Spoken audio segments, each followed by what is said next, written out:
A'udzubillahi minasyaitonirrajim. Bismillahirrahmanirrahim. Alhamdulillahi rabbil alamin. Nahmaduhu wa nasta'inu wa nastaghfiruh. Wa na'udzu billahi min shururi anfusina wa min sayyiati a'malina. Man yahdihillahu fala mudilla lahu wa man yudlil fala hadiya lahu. Asyhadu an la ilaha illallah wahdahu la syarika lahu wa asyhadu anna Muhammadan 'abduhu wa rasuluh.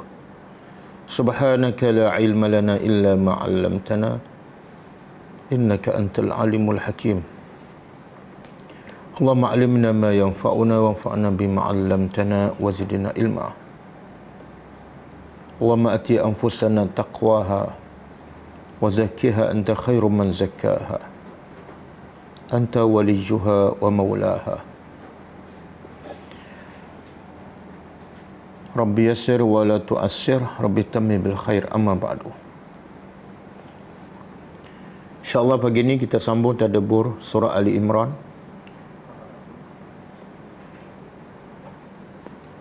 Ayat 157. Surah Ali Imran ayat 157. Sebelum tu kita tengok pengajaran ayatnya lepas, ayat 155 dan 156.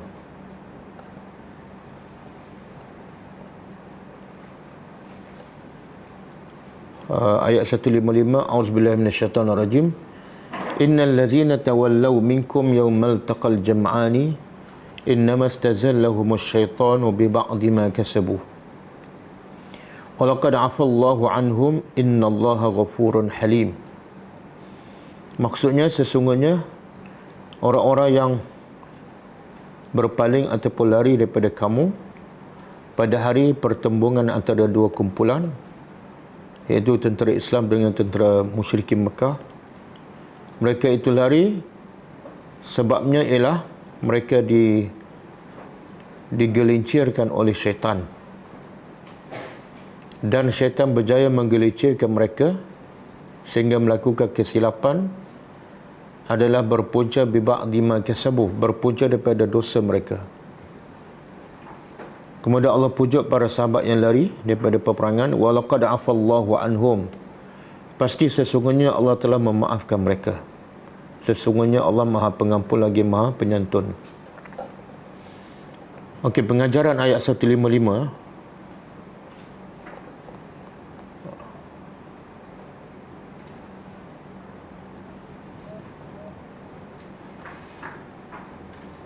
Pertama,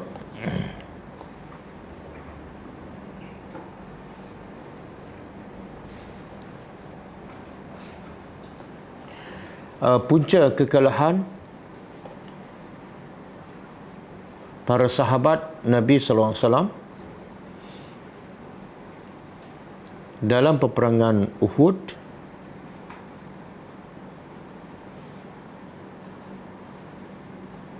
ialah mereka digelincirkan oleh syaitan.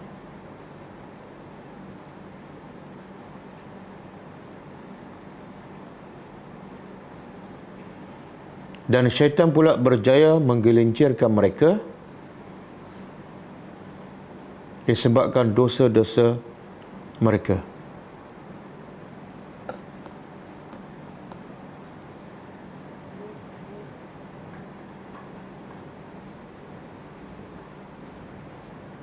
Yang kedua,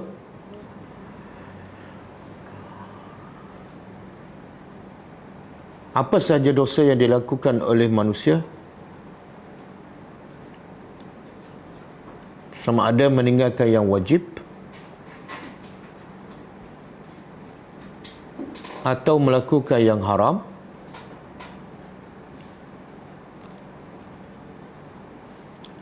adalah kerana godaan dan pujukan syaitan.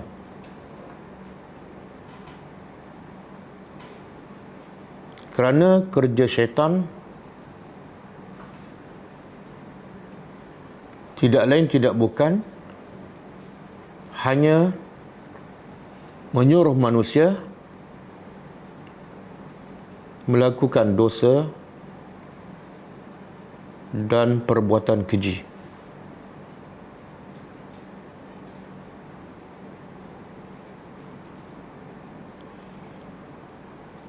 Pengajaran yang ketiga,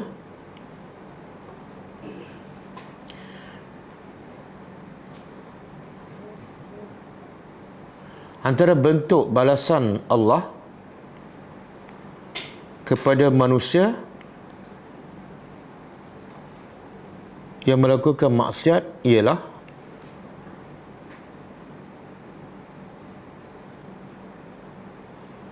dia akan melakukan maksiat yang lain.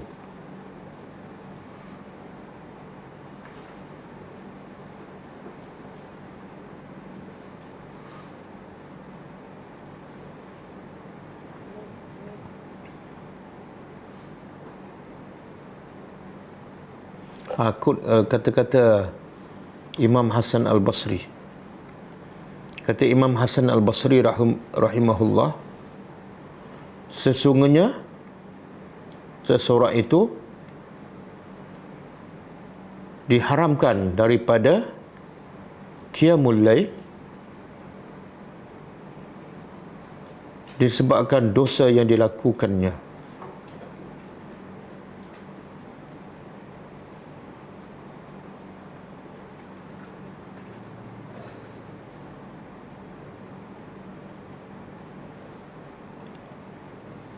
Jadi bila dia buat satu dosa, antara bentuk hukuman Allah, dia akan buat satu dosa yang lain. Apa dia? Tidak bangun malam. Sebahagian mazhab mengatakan bangun malam adalah wajib. Okey, yang keempat, haram lari daripada peperangan pada jalan Allah. Bahkan ia adalah dosa besar.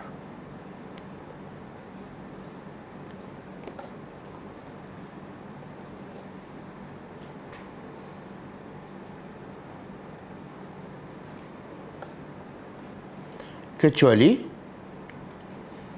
lari untuk mendapat bantuan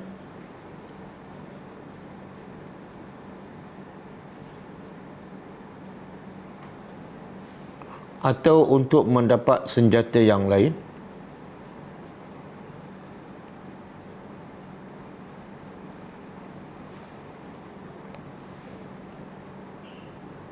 ataupun bilangan musuh jauh lebih besar.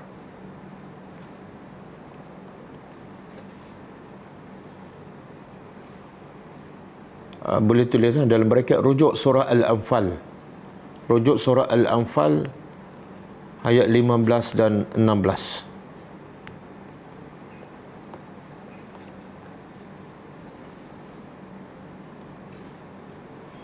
Yang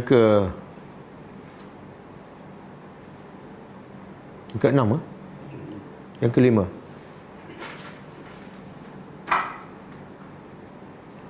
syaitan sedikit sebanyak memberi kesan kepada manusia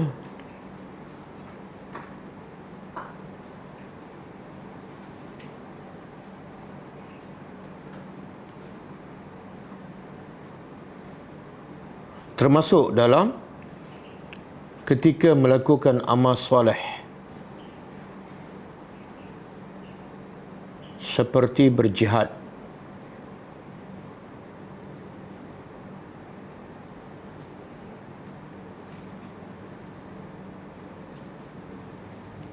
yang keenam, antara cara untuk mengelak daripada tipu daya dan pengaruh syaitan ialah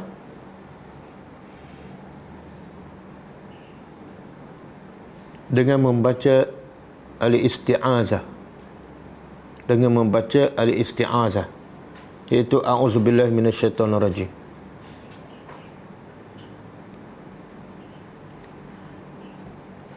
Dalam braket rujuk surah Al-A'raf ayat 200.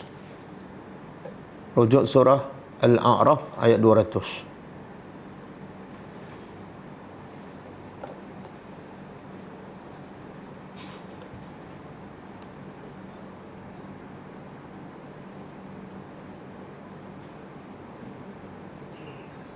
Yang ke-7. Allah Maha Pengampun lagi Maha Penyayang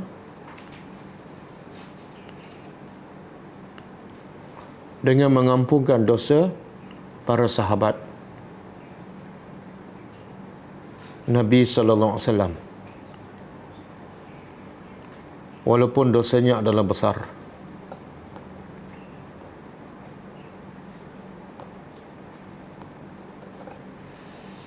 Okey, ayat 156. Saya tak baca ayat, kita baca terus pengajaran. Ayat ni panjang sikit. Pengajaran ayat 156.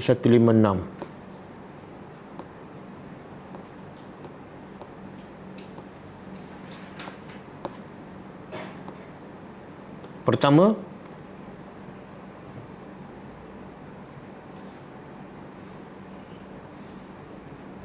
kemuliaan orang-orang yang beriman di sisi Allah Subhanahu wa taala.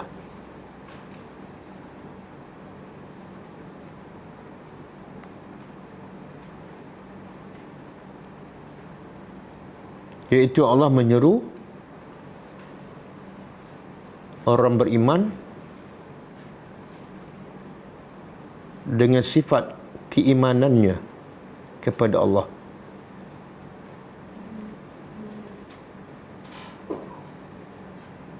Wahai orang-orang yang beriman.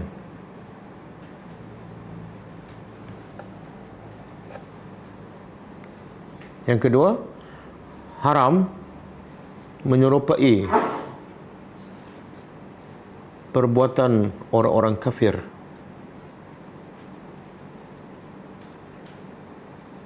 Sama ada dari segi perkataan atau perbuatan.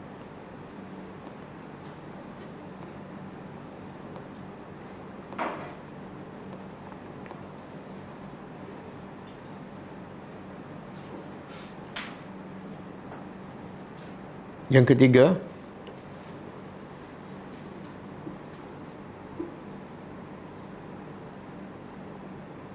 menyesal atas apa yang telah berlaku adalah sia-sia dan ia adalah perbuatan orang kafir.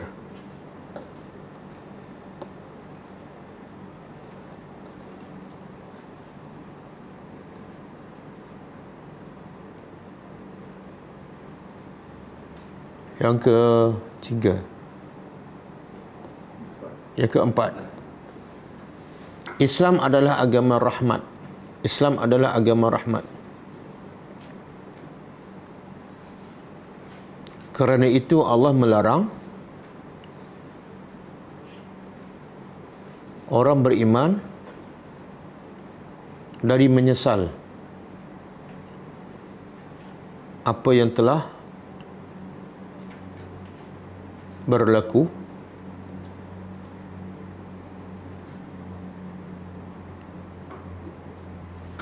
supaya mereka tidak berada dalam kesedihan dan kemurungan.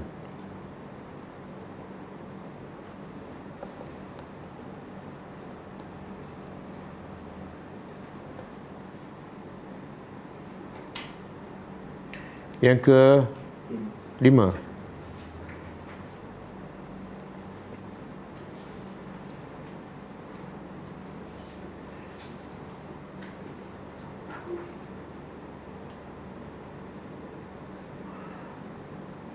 perkataan jikalau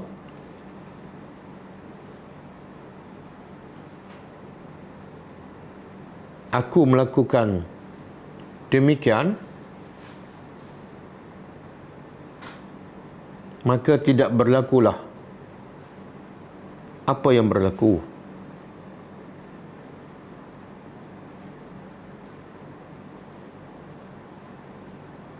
Perkataan ini adalah perkataan orang-orang yang tidak beriman kepada takdir Allah.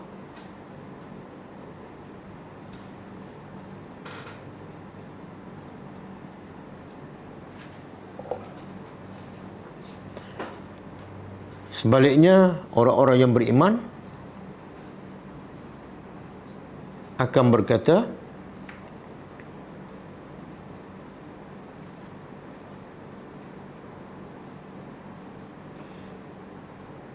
apa yang Allah kehendaki pasti akan berlaku, dan apa yang Allah tidak kehendaki pasti tidak akan berlaku.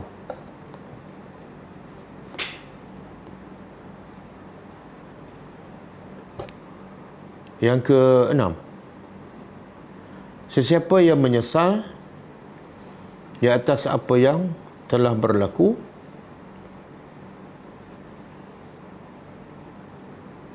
ia hanya menambah musibah kepadanya.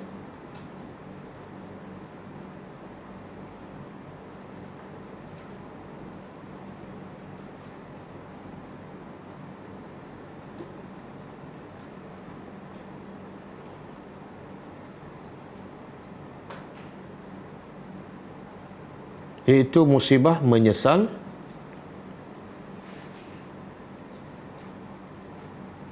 atas apa yang berlaku dan tidak redha dengan takdir Allah.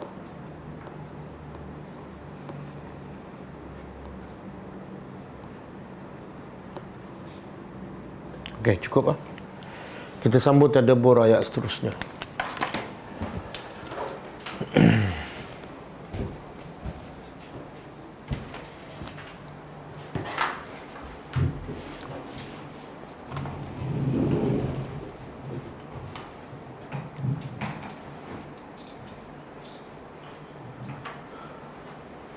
Okey, ayat hari ini masih lagi kisah tentang peperangan Uhud. Sebagaimana saya dah beritahu beberapa kali, surah Ali Imran ni ada dua isu yang besar yang Allah bincang daripada awal sampai akhir surah Ali Imran. Bahagian pertama tentang rombongan Nasrani daripada Najran sampai ayat lebih kurang 90 ayat. Kemudian selepas itu Allah menceritakan tentang apa yang berlaku dalam peperangan Uhud. Daripada ayat 90 lebih kurang sampailah ayat hari ini dan sampai sebelum ayat terakhir surah Ali Imran. Makna cerita peperangan Uhud tu terlalu banyak ayat dan menunjukkan ia adalah terlalu besar dan banyaknya pengajaran yang perlu diambil oleh orang-orang yang beriman. Jadi ayat hari ini ialah Allah nak bagi tahu kaitan dengan ayat yang lepas, iaitu orang kafir termasuk orang munafik, mereka menyesal sebab mereka pergi berperang menyebabkan ada kawan-kawan mereka yang mati. Maka mereka berkata, kalaulah kami tak ikut serta dalam peperangan, kami akan selamat. Maka ayat ini Allah nak bagi tahu, kalau kamu mati dalam keadaan kamu beriman dan dalam peperangan fi sabilillah, itu bukan satu kerugian, bahkan satu kemuliaan, bahkan jauh lebih baik daripada kamu tidak hadir dalam peperangan dan kamu mati di tempat tinggal kamu. Okey, kita tadabbur. Walain,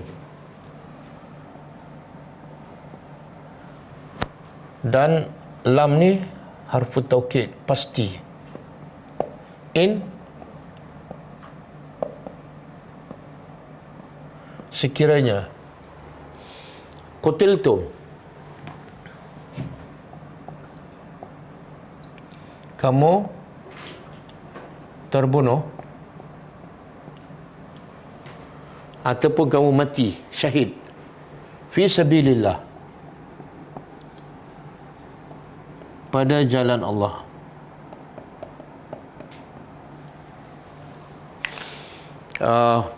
Mati pada jalan Allah, pendapat pertama ialah dalam peperangan antara tentera Islam dengan tentera kafir, untuk menegakkan agama Allah. Itu dipanggil fi sabilillah.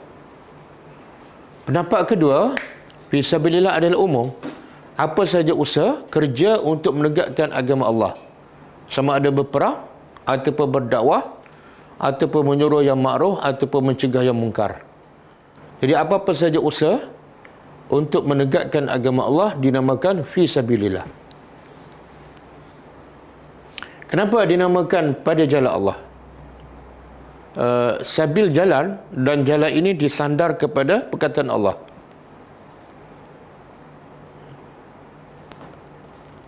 Kenapa? Apa makna fi sabilillah?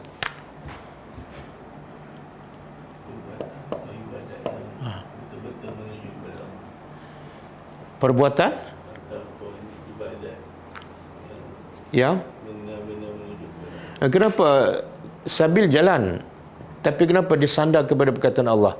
Mesti ada sebab. Kita biasa dengarkan kadang-kadang Baitullah, kan, rumah Allah. Kadang-kadang Naqatullah, yang kisah Nabi, kaum Nabi Saleh, kan. Okey, kata ulama, bila jalan disandar pada Allah, sebenarnya ada mesej yang Allah nak sampaikan. Iaitu pertama, sebab jalan ni ialah yang ditetapkan oleh Allah, bukan oleh manusia. Maka sebab tu jalan ni disandar kepada Allah. Tak ada campur tangan manusia. Berbeza dengan Melayu, kan, jalan tu razak, kan, bukan, tak ada kaitan dengan tu razak. Tu razak dah mati baru bagi nama, kan. Jadi bila sebut sabilillah, jalan yang ditetapkan oleh Allah, hatta Nabi Muhammad pun tak masuk campur tangan. Yang kedua, bila jalan disandar pada Allah, Allah nak beritahu apa? Kalau ikut jalan ni, pasti kamu akan sampai pada Allah. Sebab apa? Jalan ni memang Allah yang tetapkan, mesti sampai pada Allah. Berbeza dengan sekarang, ramai orang yang menganggap apa yang dia buat itu adalah daripada agama. Tapi sebenarnya siapa yang tetapkan? Kadang-kadang guru dia, tak akan sampai pada Allah. Kadang-kadang mimpi, kan, tak akan sampai pada Allah. Yang akan sampai kepada Allah, kalau betul kamu nak menuju pada Allah, pilih satu jalan saja, iaitu jalan yang Allah tetapkan dan digambarkan dalam sunnah Nabi sallallahu alaihi wasallam. Okey. Pasti sekiranya kamu mati pada jalan Allah, iaitu mati syahid, atau mutum, kamu mati. Yang ni kutiltum, kamu dibunuh dalam peperangan lah. Yang ni mutum, kamu mati, makna bukan dalam peperangan. Dia ada dua bacaan, mutum.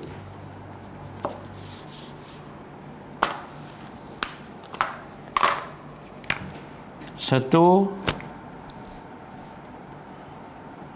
mutum.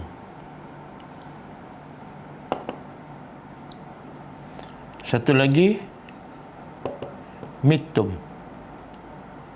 Kalau mutum daripada perkataan mata yamutu.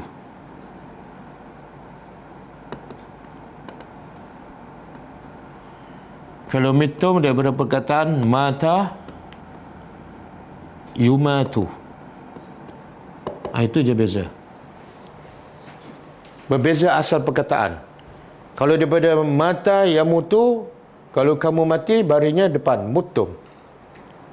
Tapi kalau daripada perkataan mata yumatu, maka kalau fi'il madhi, kamu telah mati, minnya baris bawah, mitum. Maknanya sama.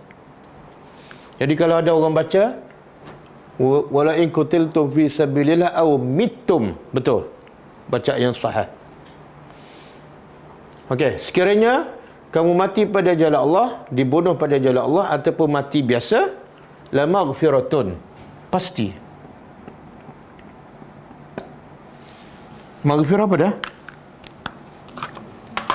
Keampunan Allah.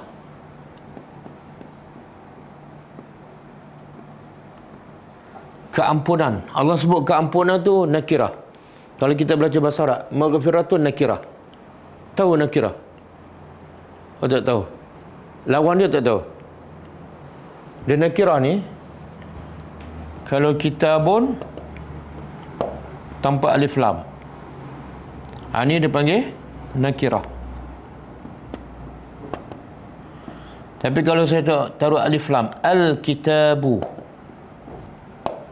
al-kitabu, ada alif lam, ini dia panggil ma'rifah. Dan penting kita tahu bahasa Arab untuk kita memahami Al-Quran dengan tepat. Okey, kalau nakirah ni makna dia umum. Contoh kitabun. Makna apa tu? Apa-apa jenis kitab. Kitab sains ke, geografi ke, bahasa Arab ke, umum. Tapi bila saya masukkan alif lam, spesifik. Iaitu kitab itu. Itu dia panggil makrifah. Jadi saya kata, aina al-kitab? Aina al-kitab?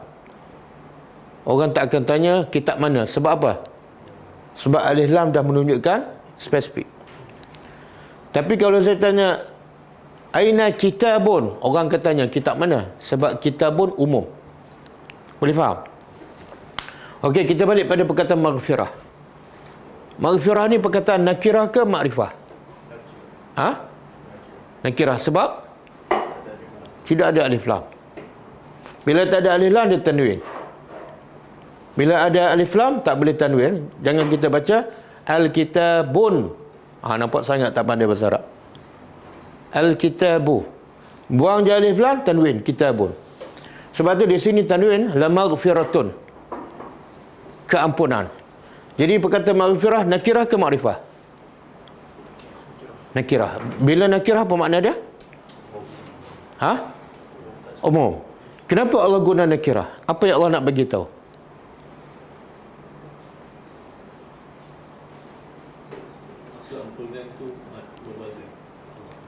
Kalau Allah bagi tahu maghfiratun, makna kamu akan dapat apa saja jenis bentuk keampunan Allah.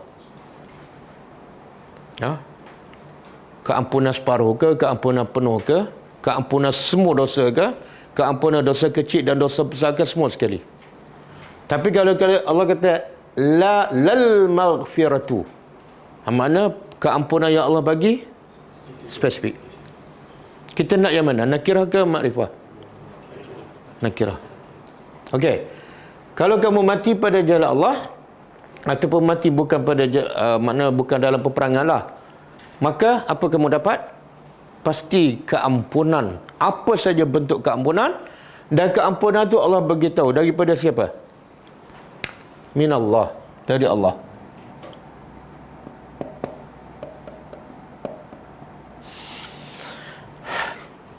Ada tak keampunan yang bukan daripada Allah? Ada. Daripada siapa? Tak ada. Manusia tu dia panggil kemaafan. Pernah tak kita minta pada manusia, ampunkan saya? Itu dengan sultan kan? Jadi maghfirah ni lebih khas, khusus untuk Allah. Kalau manusia tu maafkan.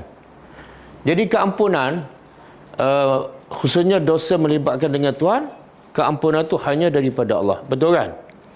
Jadi semua orang faham, keampunan mesti daripada Allah. Tapi kenapa Allah beritahu lagi? Keampunan minallah. Kenapa Allah beritahu yang semua orang dah tahu? Kan ada jenis orang Kristian kan, bila dia buat dosa, dia nak maaf, nak hapuskan kesalahan dia buat apa? Jumpa padri kan? Padri boleh tak ampunkan dosa dia? Tak boleh. Sebab keampunan hanya daripada Allah. Jadi sekarang, kenapa Allah beritahu keampunan daripada Allah, sedangkan memang kita dah tahu? Bukan. Sebenarnya Allah nak, itulah kita kena tadabbur. Kalau kita baca terjemah, kita tak rasa apa-apalah. Sebenarnya Allah nak bagi tahu sesuatu itu akan menjadi hebat, akan menjadi besar, akan menjadi bernilai. Tengok siapa yang bagi. Kalau kemaafan daripada orang, mungkin orang tu mulut maafkan, tapi hati dia tak. Ataupun dia maafkan separuh, ataupun dia maafkan, ambil masa, tempohkan.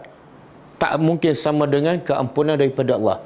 Jadi Allah nak bagi tahu, kalau kamu mati syahid dalam peperangan ataupun mati di luar dalam medan peperangan, kamu akan dapat satu, apa saja bentuk keampunan, dan keampunan itu daripada siapa? Pasti bersih. Pasti bersih. Yang bunuh 100 orang kan? Bila Allah ampunkan, Allah ampun separuh ke semua sekali? Semua sekali. Kita kalau orang bunuh lah anak kita 2 orang kan, kita boleh ampun semua sekali tak? Baru 2 orang je. Tak boleh kan? Itu pun kadang-kadang ambil masa lah kan? Ambil masa. Lepas sebulan, 2 bulan ke. Yang kedua kita dapat apa? Warahmatun. Dan rahmat. Rahmat pula juga disebut dalam bentuk apa? Makrifah ke nakirah? Makna apa? Umum. Kalau Allah sebut ar-rahmatu, makna rahmat yang spesifik. Apa makna rahmat? Kasih? Kasih sayang. Macam mana tu? Pernah tak kita rasa rahmat daripada Allah? Pernah? Macam mana, boleh bagi contoh?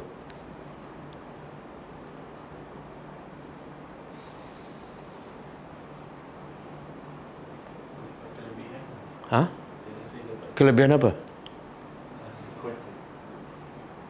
Kalau Allah bagi kita sihat, adakah itu rahmat Allah? Rahmat Allah. Tapi ramai tak dengan kesihatan dia lawan Tuhan? Ramai kan? Jadi rahmat Allah ni sebenarnya ialah apa saja yang membawa kita dekat kepada Allah, walaupun nampak macam musibah.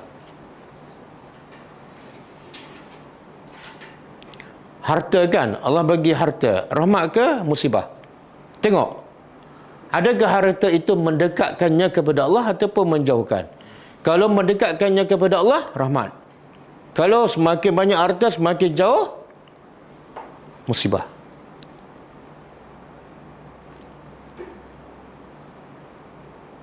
Okey. Jadi Allah kata warahmatun, dan rahmat ma khairun, lebih baik, mimma, dari apa yang yajma'un, mereka apa dia yajma'un? Kumpul. Apa yang manusia kumpul? Harta.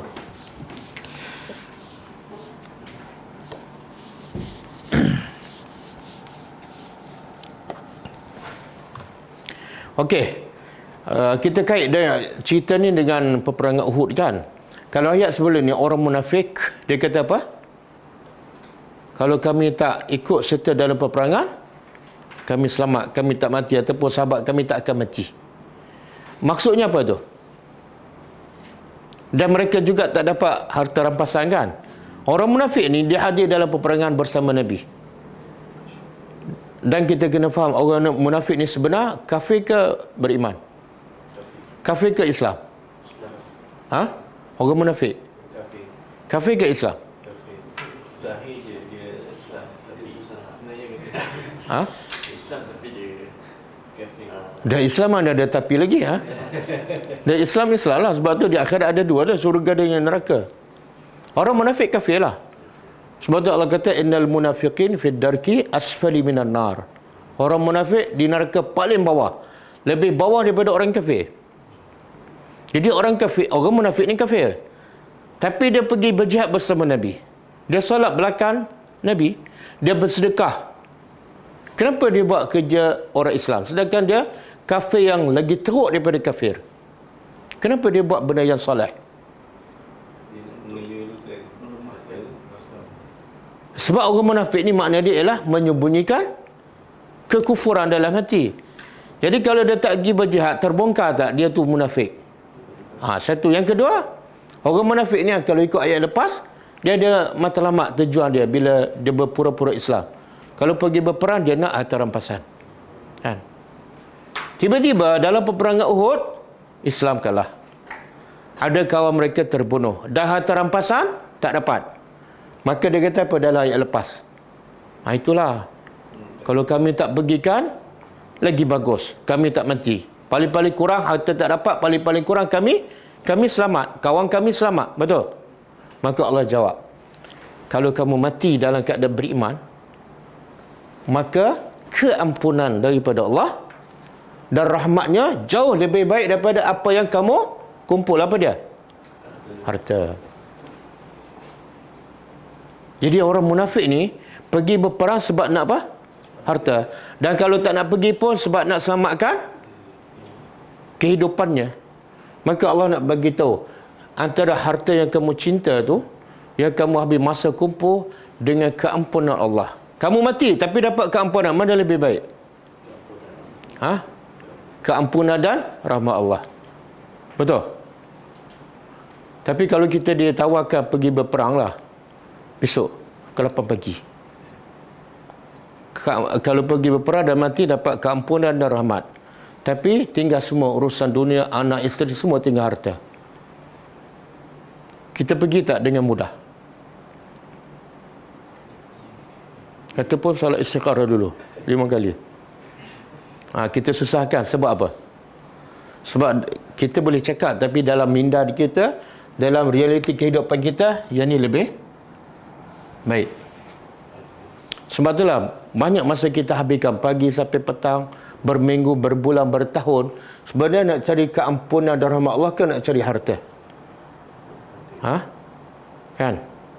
Sebab itulah bila ini matlamat kita nak pergi berperang tu, tak payah cakap lah, kadang-kadang nak pergi berdakwah je, kan? Nak pergi berdakwah tak mati pun. Siapa yang pergi berdakwah kena bunuh? Tak ada kan? Tapi macam-macam alasan. Saya sibuk lah. Sibuk apa? Inilah harta. Sebab tu Allah mencela orang yang kumpul harta. Surah apa? Surah dia kumpul harta sampai mengabaikan keampunan dan rahmat Allah. Allazi jama'a malan wa addada. Surah apa? Surah Al-Humazah kan? Wailul likulli humazati lumazah. Celakalah pengumpat dan pencela. Apa sifat pengumpat dan pencela? Allazi jama'a malan, yang sentiasa mengumpul harta, dan wa'addada, sentiasa menghitung. Pagi kira sekali, tengah hari kira sekali, petang pun kira sekali. Last sekali dia kira masa tengah solat Isya. Baru tepat kiraannya. Jadi Allah nak tegur, apa saja yang kamu sayang kat dunia tak boleh nak lawan keampunan dan rahmat Allah. Kenapa? Kenapa keampunan dan rahmat lebih baik daripada harta, walaupun harta kamu 10 bilion? Kenapa lebih baik keampunan? Sebenarnya keampunan dan rahmat Allah inilah tiket ke syurga. Kamu sayang harta kan? Berapa lama kamu kekal kat dunia? Kadang-kadang dengan harta menyebabkan kamu tak tenang hidup. Sentiasa tamak, nak lagi, dan sentiasa kedekut nak keluarkan. Jiwa tak tenang. Lepas tu tengok-tengok mati terkejut. Subhanallah. Jadi Allah nak betulkan cara kita berfikir. Benda yang paling mahal semasa kita kat dunia ialah keampunan dan rahmat Allah. Sebab tu Allah jadikan sebulan Ramadan ni untuk kita kerja apa? Moral ke, buka puasa ke, raya? Keampunan dan rahmat Allah. Okey. Sebab itulah benda ni masuk dalam kepala para sahabat. Walaupun sahabat tu kanak-kanak. Buktinya apa? Bila Nabi isytihar perang je, semua berebut nak pergi berperang ke, semua beralasan. Sebab benda ni Allah kata khairun. Itu yang masuk dalam kepala. Kenapa aku nak cari harta kat dunia, tiba-tiba Allah nak bagi yang jauh lebih baik, jauh lebih kekal. Kenapa aku talak? Maknanya aku tak faham apa nilai harta sebenarnya. Okey. Kemudian Allah kata walain, dan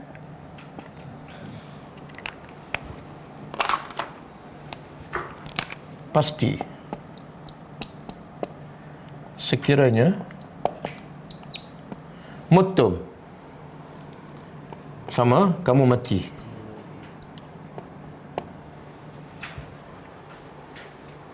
Au qutiltum. Atau kamu dibunuh.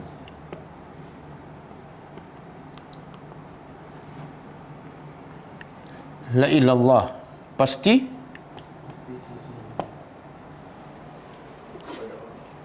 ada ina kan? Pasti hanya. Bila sebut ilallah di awal ayat, kena terjemah pasti hanya kepada Allah. Tuhsyarun, kamu akan dikumpul ataupun dihimpun. Di mana ni? Di pada mahsyar. Okey, sekarang ayat yang kedua Allah nak betulkan fahaman yang salah. Fahaman salah yang pertama, manusia banyak habiskan masa dan umur untuk kerja benda yang kurang baik dan mengabaikan yang terbaik, iaitu keampunan dan rahmat. Itu kesalahan yang pertama. Kesalahan yang kedua, contohlah kalau orang munafik dia tak nak pergi berperang. Sebab apa? Tak nak mati kan? Maka Allah betulkan fahaman mereka. Kamu tak nak mati, satu, kamu pasti akan mati. Yang kedua, bila kamu mati, kamu tetap balik pada Allah. Jadi kamu tak ada pilihan. Maka buatlah pilihan tepat sekarang supaya bila kamu balik kepada Allah, kamu balik dalam keadaan Allah redha pada kamu. Kamu nak elak, tak mungkin, mustahil. Maka lebih baik apa dia? Buat pilihan terbaik untuk diri kamu, sebab mati kamu tak boleh elak dan jumpa Allah pun tak boleh elak. Kalau kamu tak pergi berperang, akhirnya mati juga tak? Mana lebih baik? Mati kat rumah dalam keadaan tak beriman dengan mati dalam medan peperangan dapat keampunan dan rahmat. Mana lebih baik? Jadi Allah nak membetulkan cara manusia berfikir. Buatlah pilihan terbaik untuk siapa? Untuk diri kita sendiri. Sebab kadang-kadang realiti kehidupan kita, cara kita buat pilihan tu salah. Iaitu, kita banyak habiskan masa untuk kerja yang kita akan tinggalkan. Seolah kita tak akan mati, ataupun kalau mati pun kita tak akan jumpa Allah. Okey.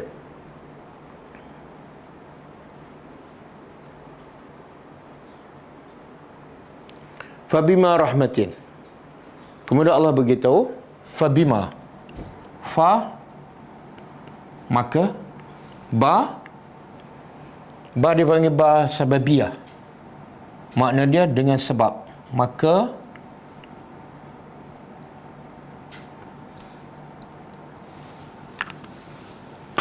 dengan sebab rahmat.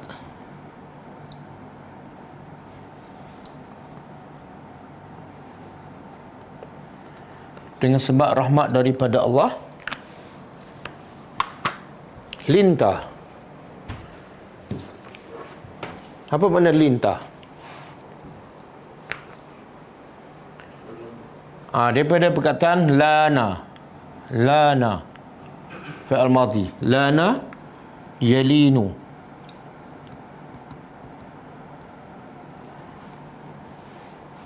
Kalau masdar dia lin. Lin. Pernah dengar tak lin?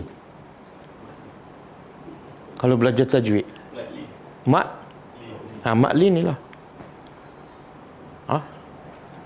Mad lin. Inilah mat lin. Apa makna mat lin?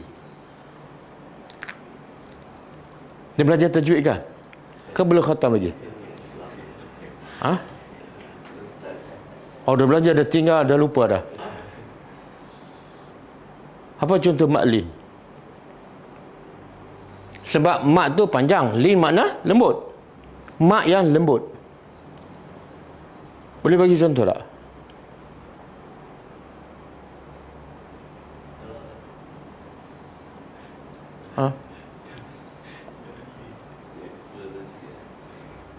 Tadarus bulan Ramadan setiap tahun. Tajwid dibetulkan saban tahun kan? Siapa tahu Khalif? Apa maklin?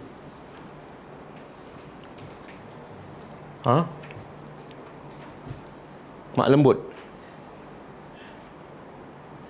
Ini bukan lagu raya yang Datuk Alif.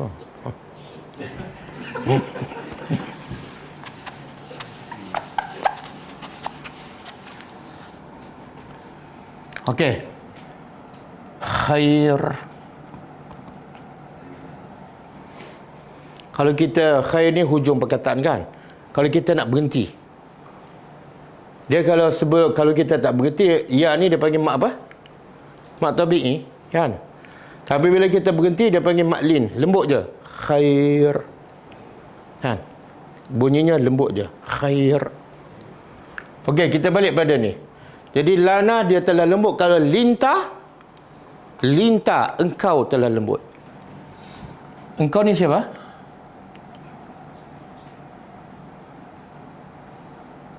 Engkau telah berlembut. Lahum kepada mereka. Apa makna ni? Mana Allah nak bagi tahu, dia ada dua tafsir lah. Ayat ini berkaitan dengan peperangan Uhud. Dalam peperangan Uhud, banyak tak kesalahan para sahabat yang sepatutnya Nabi sangat teguris? Pertama, tak dengar cakap Nabi kata yang pasukan pemanah, jangan turun bukit. Menang ke kalah, jangan bergerak. Tapi dia turun. Kita sebagai ketua kan, pertama-tama dia adalah Rasulullah. Terasa tak? Kalau orang kafir ke munafik tak dengar tak apa, ini sahabat. Kan? Kemudian yang kedua, bila mereka turun, orang musyrikin patah balik dan serang dan kalah. Masa itu orang Islam lari. Bila lari, Nabi panggil itu, ilayya ibadallah, datang ke sini wahai hamba Allah. Sahabat cabut juga lari. Cuba bayangkan perasaan Nabi kan. Tapi Allah kata Nabi tidak marah. Nabi tidak terasa hati. Sebab apa? Dengan rahmat Allah engkau berlembut kepada mereka. Kemudian Allah buat andaian. Kalau andainya Nabi tak berlembut, Nabi berkasar, Nabi berkeras, apa akan berlaku? Satu musibah besar kepada dakwah. Allah kata apa? Walau. Dan jikalau kunta. Apa makna kunta?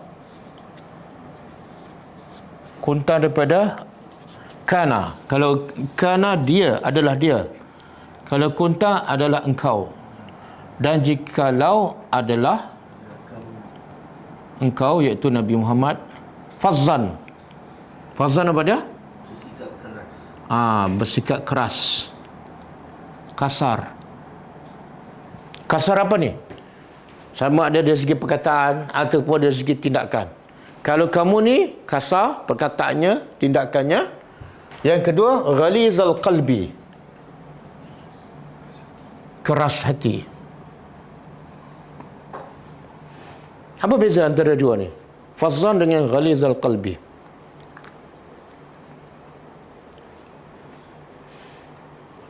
Bila Allah sebut dua, pasti berbeza. Apa beza? Sikap dia untuk perbuatan. Sikap dan perbuatan. Yang tu lebih kepada yang zahir. Perkataan, tindakan. Yang ni hati keras. Jadi bezanya apa? Dia ada orang, dia mulut dia kasar. Mulut leza kan? Bodoh, bangang senang je. Kadang-kadang tengah ceramah pun 20 kali dia sebut bodoh. Kan? Itu dia panggil apa? Fazzan. Tapi hati dia lembut. Iaitu bila dia tengok orang miskin, orang susah, orang cedera, dia cepat kesian. Tapi mulut leza. Dan ada orang pula terbalik.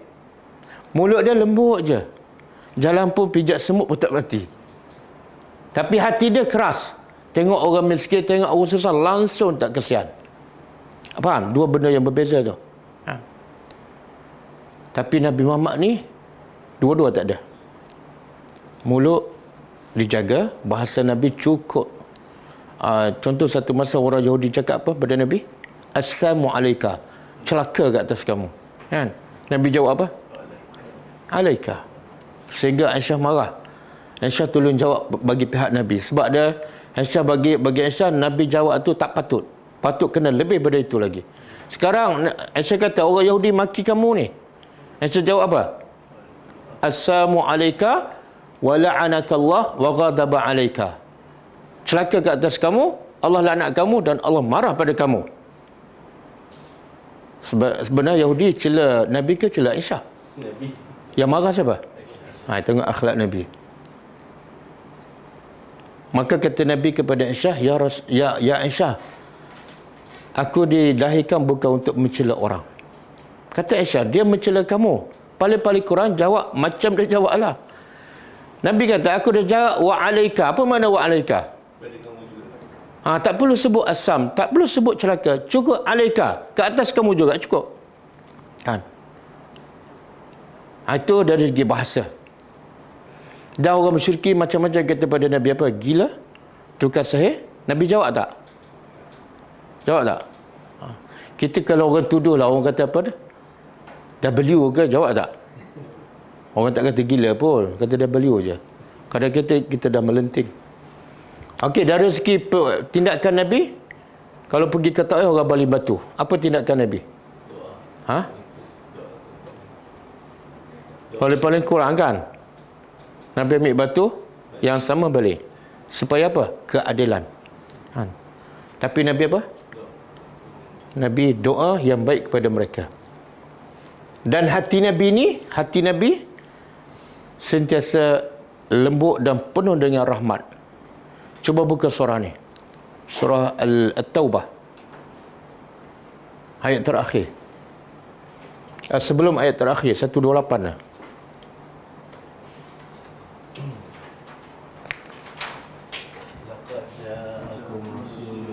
Laqad ja'akum rasulun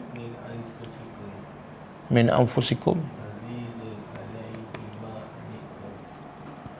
azizun alaihi ma anittum.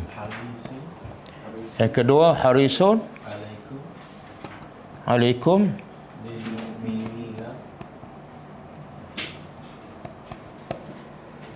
bil mu'minina raufun.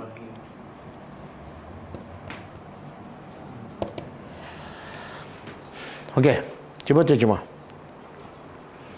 Demi Allah, pasti sesungguhnya telah datang pada kamu seorang Rasul. Tengok Allah nak puji Rasul lah. Apa yang Allah puji ni? Akhlak Nabi. Sesungguhnya telah datang kepada kamu seorang Rasul min anfusikum, daripada bangsa kamu, dan kamu kenal dia. Apa sifat mulia Nabi? Satu, azizun alaihi ma'anitum. Apa makna azizun? Mengambil berat ke atasnya ma'anitum. Apa yang menyusahkan kamu? Siapa? Menyusahkan siapa? Umat. Maksud apa ni ayat ni?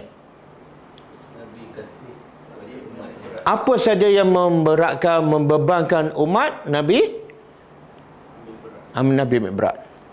Faham? Bukan yang membebankan Nabi ambil berat, tak. Yang membebankan umat, macam itu adalah masalah Nabi. Okay. Dia macam ada kata pepatah Melayu, berat mata memandang, berat lagi bahu. Nabi tak pakai pepatah, Nabi terbalikkan. Terbalikkan macam mana? Berat lagi bahu yang memikul, sahabat yang memikul, berat lagi mata Nabi yang memandang. Boleh faham? Sebab tu Nabi tak ada rehat. Nabi tak cukup tidur demi untuk selamatkan manusia. Masalah yang paling membebankan Nabi bukan masalahnya, bukan masalah rumah tangganya, tapi masalah ummah. Ini azizun alaihi. Sebab apa? Nabi tidak ada ghalizal qalbi. Yang kedua, harisun. Harisun alaikum bil mu'minina raufur rahim. Apa makna harisun? Ada orang Melayu bernama anak dia Harisun kan? Apa makna dia tak tahu. Harisun makna tamak. Nabi tamak. Bagus tak sifat tamak?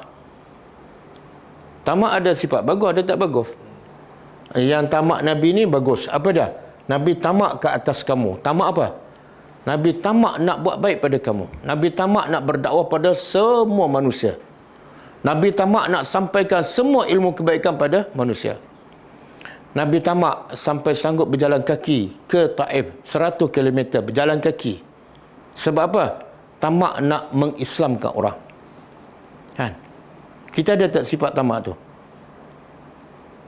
Tamak nak bawa kebaikan pada orang ataupun tamak nak kebaikan untuk kita. Betul? Keluar pagi balik petang, keluar pagi balik petang. Kita sebenarnya tamak nak cari apa tu? Untuk kita ke untuk orang? Untuk kita. Kemudian Nabi dengan orang beriman Raufur Rahim, sangat penyayang. Ini makna Allah kata kalau kamu kasar dan kamu keras hati, apa akan berlaku? Lam faddu. Pasti mereka, dia terjemah apa tu? Berpecah ataupun cabut lari. Dia terjemah apa? Pasti mereka menjauhkan diri. Mereka ni siapa? Tak. Sahabat sendiri. Kalau engkau ni kasar, keras, bukan orang musyrikin je, sahabat pun semua cabut lari. Min haulik, dari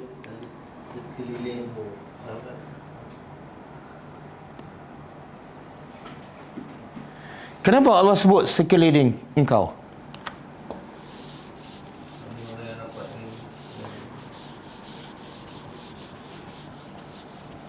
Allah boleh sebut macam ni ya.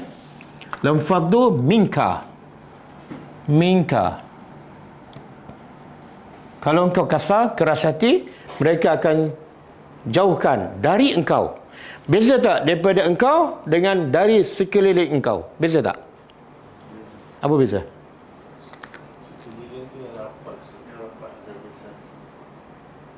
Tak. Kalau dari engkau, makna tu orang tu mungkin duduk jauh. Tapi kalau min haulik, makna orang duduk dekat dengan engkau pun tak nak. Bila engkau kasar. Yang jauh tak payah cakap lah. Duduk dekat dengan engkau pun tak nak. Saya bagi contoh. Orang kalau sahabat kita suka maki orang kan, suka panas bara, kita suka tak duduk dekat dengan dia? Kita kalau boleh tak nak berkawan kan? Walaupun asalnya kawan baik. Begitulah Allah nak begitu. Kalau kamu ni kasar, keras, orang bukan tak nak duduk jauh dengan kau, duduk dekat engkau lagi tak nak. Lagi dekat, lagi tak nak. Sebab apa? Akhlak buruk tu. Faham tak? Jadi pengajaran untuk kita pada? Apa pengajaran untuk kita? Apa dia? Jangan. Tengok Allah buat contoh siapa ni? Nabi kan? Nabi ni adalah maksum. Nabi orang yang terbaik. Tapi walaupun kamu maksum, walaupun kamu terbaik, tapi kalau kamu kasar je, orang akan lari. Itu Nabi. Kalau kita yang berkasar agak-agak, orang pecut 100 meter kan? Subhanallah. Menunjukkan apa ni? Menunjukkan apa? Tajuk poster apa dah? Sebab akhlak engkau yang mulialah semua pakat datang. Semua yang penduduk Mekah tu semua musyriki, penyembah berhala, orang Madinah semua masuk Islam. Sebab apa? Akhlak engkau. Jadi akhlak adalah aset yang paling penting bagi pendakwah. Bahkan ahli sejarah mengatakan ramai yang masuk Islam sebab apa?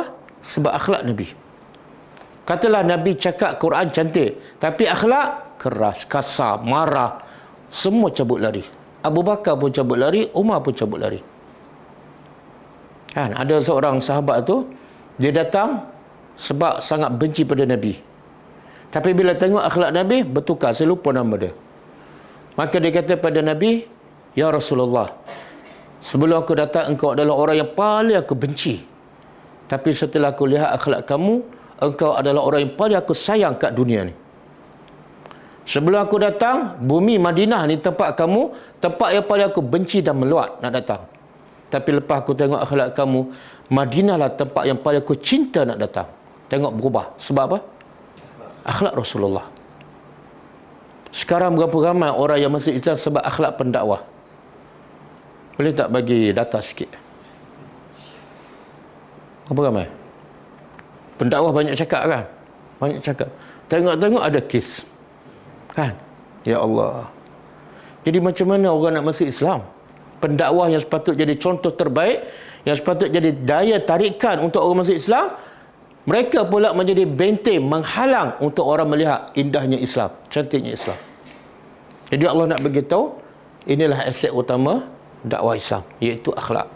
Dan sebab itulah bila ditanya pada Rasulullah, apa sebab ramai manusia masuk syurga? Apa sebab utama ramai manusia masuk syurga? Solat malam, pergi haji, pergi umrah berpuluh kali, sedekah juta-juta. Apa dia?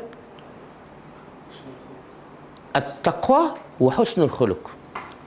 Sebab utama manusia masuk syurga, takwa kepada Allah dan akhlak yang baik. Mungkin dia tak pernah pergi haji, tak pernah pergi umrah sebab dia miskin. Mungkin dia tak pernah sedekah sebab dia miskin, tapi akhlak nombor satu, dia masuk syurga. Okey?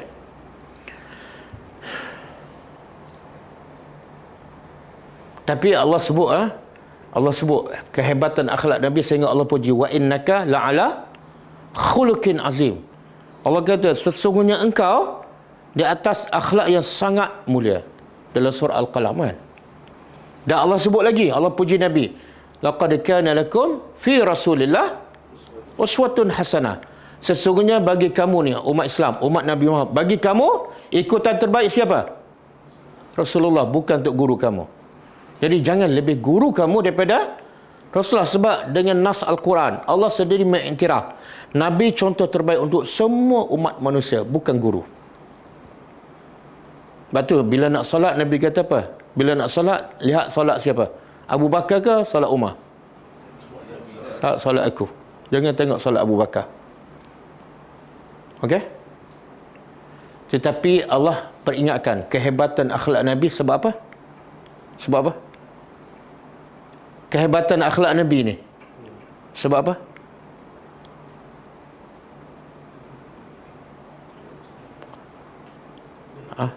Baru je. Saya tak akan tanya kecuali apa yang kita belajar. Dan yang baru belajar je. Sebab apa kehebatan akhlak Nabi?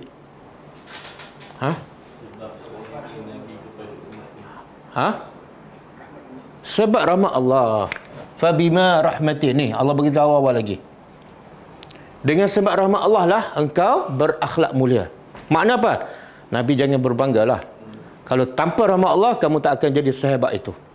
Satu. Yang kedua, kalau kita nak menjadi mulia, akhlak yang baik, juga kena cari rahmat Allah. Belajarlah subjek akhlak 10 tahun. Belajarlah tasawuf. Tapi kalau tidak ada rahmat Allah, mustahil kamu berakhlak mulia. Boleh? Macam mana soalan tu pula? Macam mana nak dapat rahmat Allah supaya kita berakhlak mulia? Macam mana pula?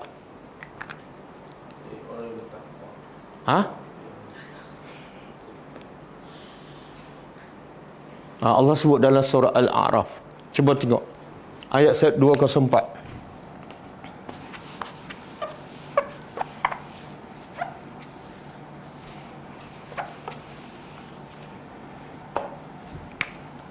Wa iza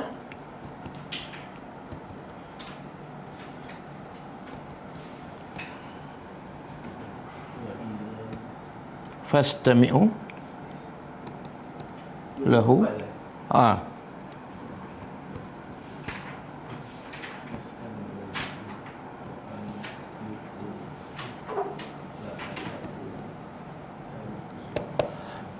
Cuba.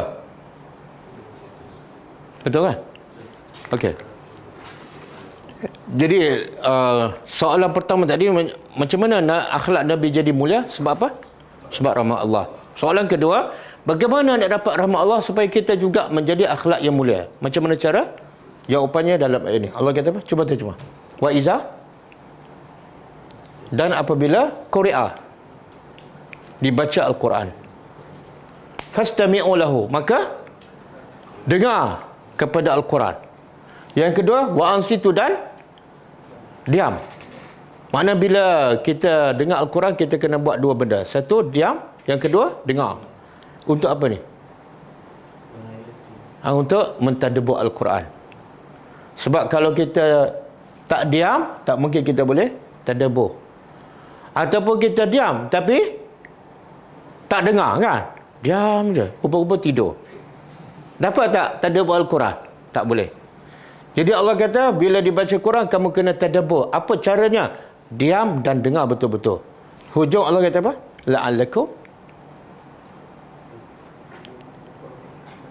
Supaya kamu, dengan cara ini, kamu dapat rahmat Allah. Supaya dengan kamu tadabbur Al-Quran, kamu dirahmati Allah. Faham? Jadi mustahil orang tu akan menjadi akhlak mulia kalau dia tak faham dan tak ikut Al-Quran. Mustahil. Mustahil. Kalau kita nampak baik kan, kadang-kadang orang Melayu suka puji kan. Anak kawan tu, Masya Allah, hormat orang tua, pijak semut pun tak mati, tapi tak salat. Itu bukan akhlak mulia, itu tata susila Melayu. Jadi kalau nak rahmat Allah, nak akhlak mulia, dia tak ada pilihan. Mesti tadabbur Al-Quran. Dan amalkan satu persatu. Confirm jadi akhlak yang mulia. Sebab tu bila dia tanya pada Aisyah, macam mana akhlak Nabi? Aisyah jawab apa? Quran. Nak tengok akhlak Nabi, tak payah huraian panjang. Baca Quran satu-satu, itulah akhlak Nabi. Nak tengok Al-Quran hidup, tengok kehidupan Nabi. Kehidupan Nabi adalah terjemahan hidup kepada Al-Quran. Okey.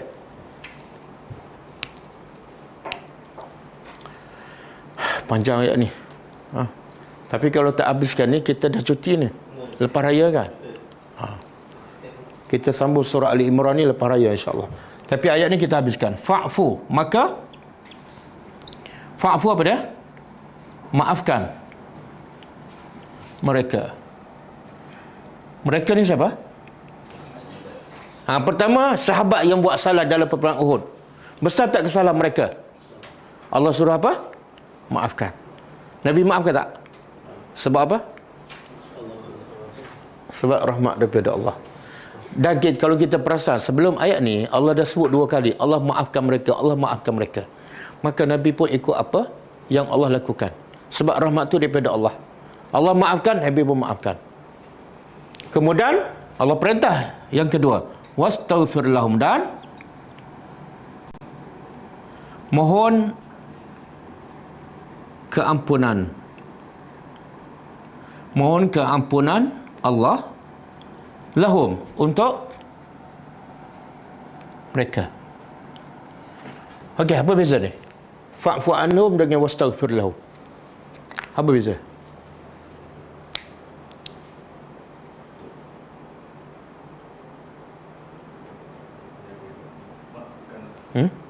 Apa dia?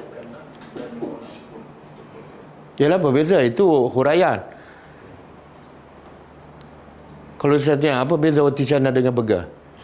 Roti canai nipis, burger tebal. Itu perbezaan. Jadi apa beza? Fa'fu anhum wastaghfir lahum.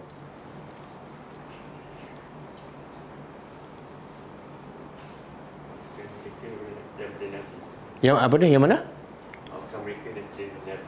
Yang ni? Wastaghfir lahum. Ini daripada Nabi. Mohon pada Allah. Bezanya apa? Kalau sebut perbezaan, biarlah orang yang mendengar tu jelas.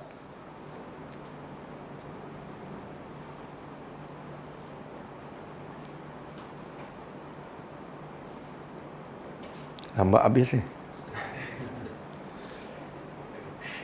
Saya nak tanya, wajib tak kita faham ayat ni? Wajib. Wajib. Jadi bacalah 10 tahun, 20 tahun, kalau tak faham, kita tetap ada kesalahan dengan Allah. Allah nak bagi tahu inilah akhlak Nabi, kamu kena ikut. Tiba-tiba kita tak faham perbezaan. Macam mana kita nak ikut? Okey.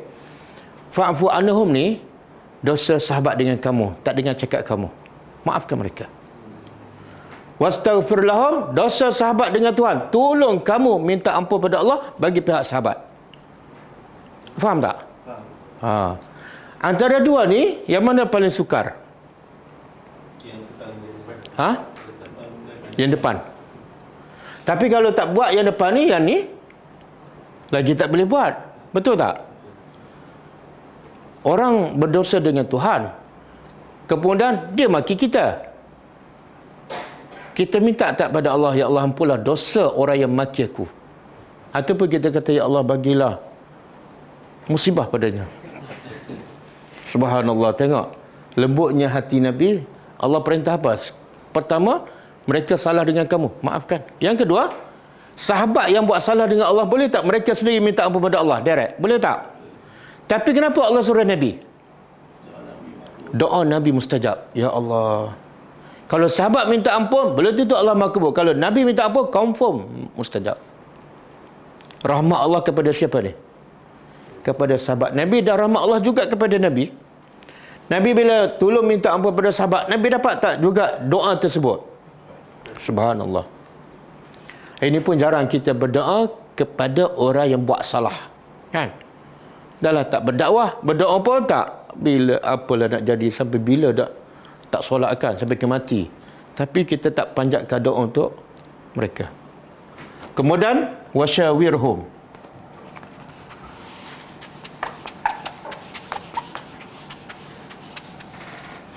Wasyawirhum, dan bermesyuaratlah.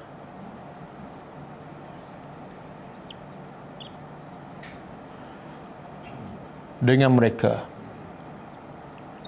Fil amri, dalam apa urusan. Maksud apa ni? Kenapa Allah perintah Nabi bermesyuarat dengan sahabat? Sahabat yang mana ni? Yang buat salah tu. Kita bila kawan kita buat salah, bila meeting kita panggil lagi tak dia? 3 kali salah. Masa meeting panggil lagi tak? Oh, ni tak boleh pakai ni. Kerana kerana keputusan dia lah kita hancurkan. Tak, Allah kata sahabat buat salah, panggil dia lagi, minta pandangan dia, jaga hati mereka. Senang tak? Nak minta pandangan orang yang engkar perintah kita, senang tak? Itulah akhlak. Paling-paling kurang pada banyak faedah bermesyuarat. Paling-paling kurang pada sahabat akan rasa dihargai. Kalau Nabi tak ambil pandangan mereka, sahabat akan rasa terpinggir. Penting jaga perasaan tu. Kadang-kadang sebab terpinggirlah, gugur dalam dakwah. Orang tak minta pandangan dia, orang tak peduli pada dia, akhirnya dia keluar. Okey, faiza azamta. Maka apabila azamta apa dia? Dah jadi bahasa Melayu. Azam, berazam. Tak tu engkau. Apabila engkau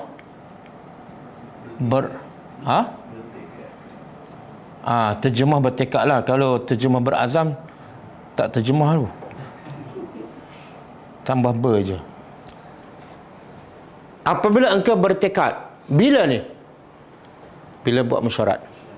Bila bermesyuarat ada keputusan, maka engkau buat keazaman, maka fatawakkal 'ala Allah. Fatawakkal, maka itu tak terjemah Melayu. Berserahlah kepada Allah. Apa maksud ni berserah pada Allah? Satu, mesyuarat. Yang kedua, berazam. Yang ketiga, apa mana? Jalan terus. Jangan syak lagi, jangan ragu, jangan tangguh lagi. Sebab itulah bila Nabi, masa sebelum peperang Uhud, Nabi bermesyuarat tak dengan sahabat? Kan, ada sahabat kata berperang dalam Madinah. Dah Nabi setuju pandangan tu. Lepas tu Nabi tanya pula golongan pemuda yang bersemangat. Pemuda kata kita berperang di luar Madinah. Akhirnya Nabi tukar pandangan, ambil pendapat sahabat yang muda kan. Lepas tu, bila Nabi dah pakai pakaian perang, sahabat ni rasa macam bersalah. Seolah mereka memaksa Nabi menukar pandangan. Maka mereka kata pada Nabi, ya Rasulullah, kami bukan paksa engkau. Kalau engkau nak ambil pendapat yang pertama, kekal berperang dalam ini, silakan. Kami tak akan rasa apa-apa. Apa jawapan Nabi? Tidak harus, tidak patut bagi seorang Nabi bila memakai pakaian perang menukar pandangan. Ini makna tawakal. Bila ada berazam, jalan terus. Kenapa tak boleh fikir-fikir lagi? Buang masa. Kamu dah mesyuarat kan? Mesyuarat itu akan memberi keputusan terbaik. Dan innallah, ni banyak ni orang Melayu kan, mesyuarat dalam mesyuarat kan. Lepas ada keputusan, dia meeting lagi 2-3 orang. Tengok keputusan lain kan.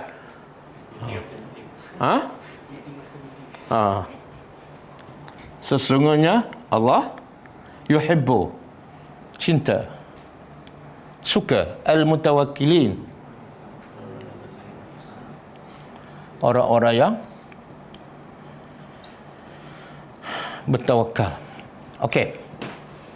Kenapa Allah cinta orang yang bertawakal? Kenapa? Sebab orang tu hanya bergantung pada Allah. Dia tak bergantung pada orang, tak bergantung pada benda, tak bergantung pada bilangan. Jadi bila dia bulat bergantung pada Allah, Allah suka. Faham? Jadi besar tak nilai orang yang bergantung pada Allah sepenuhnya? Besar tak? Apa dia dapat? Ikut ayat ni lah, rahmat ke atas. Yuhibbu ni dapat cinta Allah. Kita ramai mendakwa cinta Allah kan, tapi yang Allah cinta kita tak buat. Allah, wallahu yuhibbus sabirin. Allah cinta orang yang sabar. Dia panas barang. Nak tak cinta Allah? Nak. Allah suka orang yang sabar. Itu saya tak boleh. Tak. Bila nak cinta Allah, kena buat apa yang Allah cinta. Allah suka orang yang sabar. Kontrol marah kamu. Di sini Allah suka orang yang dah bincang, dah buat keputusan. Betul tak? Betul. Allah tak suka. Sebab Allah kata bila dah berbincang, bila dah berazam, jalan terus. Allah suka. Okey.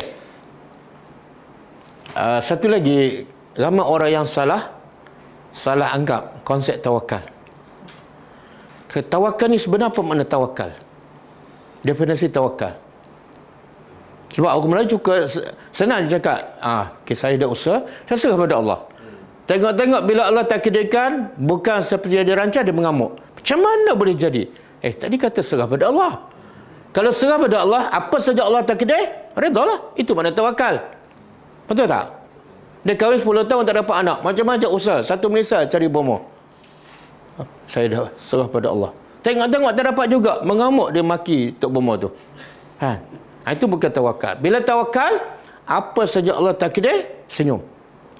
Itu makna tawakal pada Allah. Okey? Jadi kalau nak cinta pada Allah, serahlah urusan kita kepada Allah. Jangan serah pada manusia.